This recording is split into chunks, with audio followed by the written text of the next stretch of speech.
Hello everyone. In this video we are going to discuss about the second type of scheduling called shortest job first. The first video was about the first come first serve scheduling algorithm, which you might have referred with the previous videos. Now let us start with this one. So as the name itself is explaining, like this is particularly based on executing or processing the shortest job first. When we say shortest job, it is nothing but whichever process is having or whichever job is having less burst time or less CPU burst time, we are going to select that job first for the execution.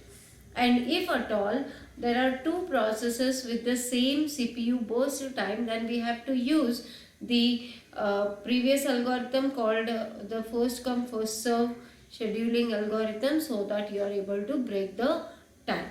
Okay, so let us understand this one with the help of example. So here I have considered a set of processes with the burst time in milliseconds. As you can see on your screen, I have considered 4 processes along with the burst time. Okay, before starting with this example, let me tell you one thing. It is that the shortest job first scheduling algorithm can be applied or can be implemented for both the preemptive as well as non-preemptive schemes. Okay, so this is the best part of your shortest job first algorithm, that we can apply it for both the type of schemes like non-preemptive and preemptive. So this example what you are seeing on the screen is for the non-preemption or non-preemptive scheme. Okay, followed by I'll explain about the preemptive example also. Fine. So as I have told you, this is the example where I have 4 set of processes along with the burst time, which is given in the milliseconds. Okay, now if you apply the shortest job first scheduling algorithm, as you can see, the smallest burst time is of P4 or process 4. So I will be executing process 4 first. Then followed by the next small burst time is about the is of the process P1. So P4 is followed by process P1. Okay, then followed by P3 and at last P2, because P2 is having 10 millisecond as a burst time, which is greater than the rest of 3 processes. Okay, so let us start with this solving of this problem, where as I have told you, this is about the non-preemptive. I hope you people will remember what exactly you mean by non-preemptive scheme and preemptive scheme. Okay, so for your reference, let me define it once again.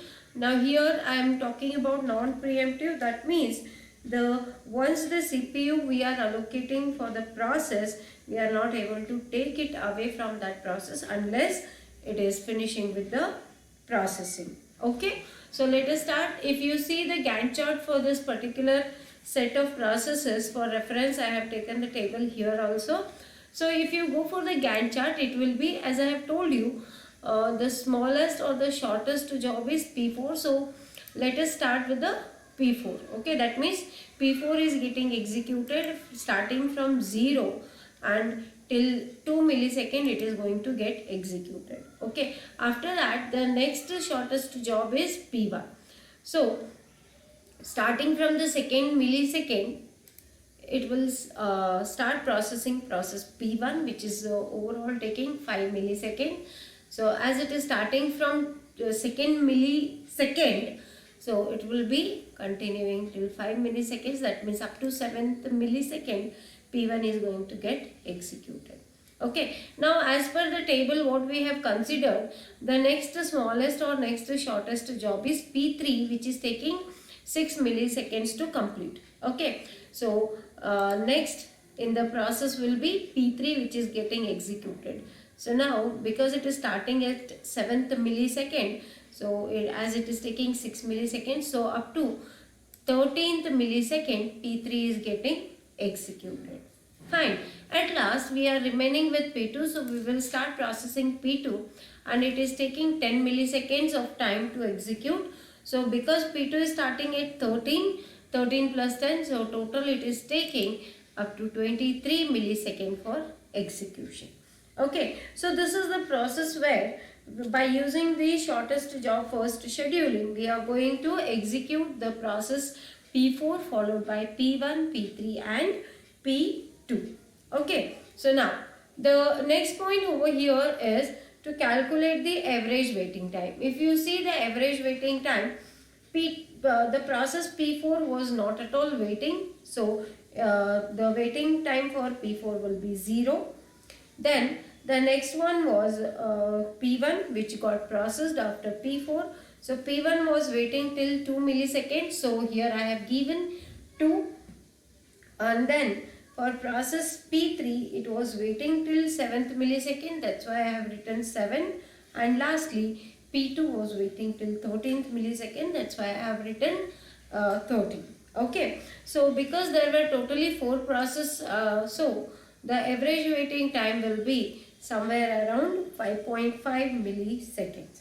If you calculate the average waiting time for the same example by applying the first come first serve scheduling, it will be more. Okay, that means that the average waiting time is reduced if you are using this type of shortest job first scheduling algorithm. Okay, so let us have a look at the other example. Now here in this particular example, again I am taking the shortest job first scheduling only, but here I have taken the concept of preemptive scheduling scheme. Okay, preemptive scheduling scheme is nothing but where we are allowed to take the CPU away from the process. Okay, so let us consider the example here. As you can see, apart from the process and the burst time, I am having the arrival time also. Okay, so now let us see what happens when we are using the concept of preemption or preemptive scheme along with the shortest job first scheduling algorithm. Okay, so let us solve this one with the help of a Gantt chart. So for our reference, again I have taken the particular table for the reference here. So let us start. We are starting with process P1 because the arrival time was 0. Because when process P1 arrived, there was no other process available in the queue. So our CPU started executing process P1. Okay, now after the 1 millisecond of processing, process P2 arrived at 1 millisecond. At this, the arrival time is 1. Okay, so now once P2 arrived, now we are having 2 processes in the queue. One is process P1, another one is process P2. Okay, now because process P1 is already finished with 1 millisecond of processing, now the remaining time required by process P1 will be 9. Okay, and the burst time for P2 is 4. Now because P2's burst time is less as compared to process P1, so here the CPU is getting preempted. That means we are taking away the processor from P1 and allocating it to P2. Okay, so now starting at 1 millisecond, process P2 is getting executed till the second millisecond. Okay, so I'm sorry, till it is completing with the processing. Now after doing that, the next thing which arrived is process P3. Okay, now the process P3, okay, as I have told you, the process P3 is arriving at time 2. Okay, now you can check. The burst time for P3 is 8 millisecond, and since P2 was getting executed, okay, already it has done with the execution of 2 millisecond because at the second millisecond P3 arrived. Okay, so after the 2 millisecond of processing for the job P2, because P3 arrived, we should check which job is the shortest one. Okay, now because already 2 millisecond processing is done for P2, so remaining is 2 only, and the burst time for P3 is 8. According to the shortest job first algorithm, we are supposed to process the shortest job first. Now when we compare P2 and P3, okay, so P2 was smallest one, so we will continue processing with P2 only till the till it is getting executed or till the next process is arriving.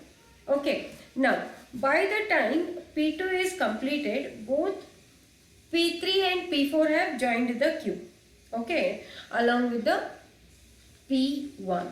Okay, now after P3, P4 also arrived at 3 millisecond and its burst time is 6. Okay, now when we compare P2 with P4, because P2 is still in process, okay, and it has the remaining burst time for P2 is 1. Fine. So now what it will do, because P4 requires 6 millisecond and now P2 is requiring only 1 millisecond, it will continue with the processing of P2 only till the 5th millisecond. Okay, afterwards, as you can observe, we are having 3 processes in queue. One is P1, another one is P3 and P4. The burst time remaining for P1 is 9 millisecond, as it has finished with the execution of 1 millisecond right in the starting. P2 has already finished. P3 and P4 are there in the queue. Okay, so if we compare P1, P3 and P4, the smallest or the shortest time is of P4, that is 6 milliseconds. So after processing of job P2, we are going to process job P4. Okay, now because it is requiring 6 milliseconds, so starting from the 5th millisecond, total 6 millisecond it is taking, that means P4 is going to get executed till 11th millisecond. Fine. Now in the queue we are having 2 processes, P1 and P3. The burst time for P3 is 8 and burst time for P1 is 9. I repeat, it is 9 because P1 has finished with the execution till 1 millisecond. Okay, that's why 10 minus 1 is 9. Okay, now when you compare P1 and P3, P3 is the shortest, so after P4, P3 is going to get the CPU. Okay, and after executing it for 8 milliseconds, that means starting from 11, it is taking 8 milliseconds, that means till 19th millisecond, P3 is going to get executed. Okay, now at last, if you see in the queue, we are having only P1 remaining and its burst time remaining is 9. So followed by P3, P1 is getting executed for 9 more milliseconds. 19 plus 9 till 28 millisecond it is going to get executed. Okay, so this is the way in which we can apply the shortest job first scheduling algorithm when we talk about this preemptive scheme. Okay, so if you talk about the waiting time for P1, P2, P3 and P4, P1 is waiting for 18 milliseconds because starting for 1 millisecond it was getting executed, so there was no waiting. After that it was waiting for 19 milliseconds. Okay, so 19 minus 1 you are getting 18. After that P2 came. P2 is it arrived at time 1 and it was waiting till time 1, so 1 minus 1 it is 0. Similarly you can have P3 and P4 also. The formula I have already told you how to calculate the waiting time.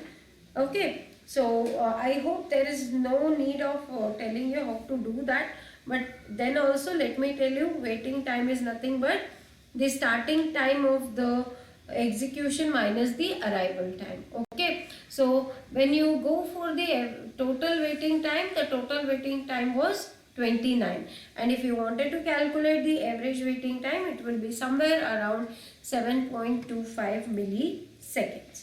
Okay, I hope you got the example, you understood the example of shortest job first when we are applying non-preemptive scheduling scheme as well as preemptive scheduling scheme.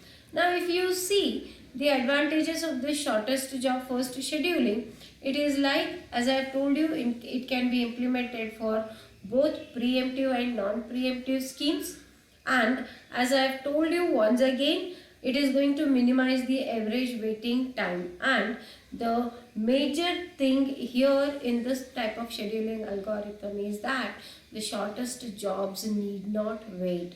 The preference is given for the shortest job first.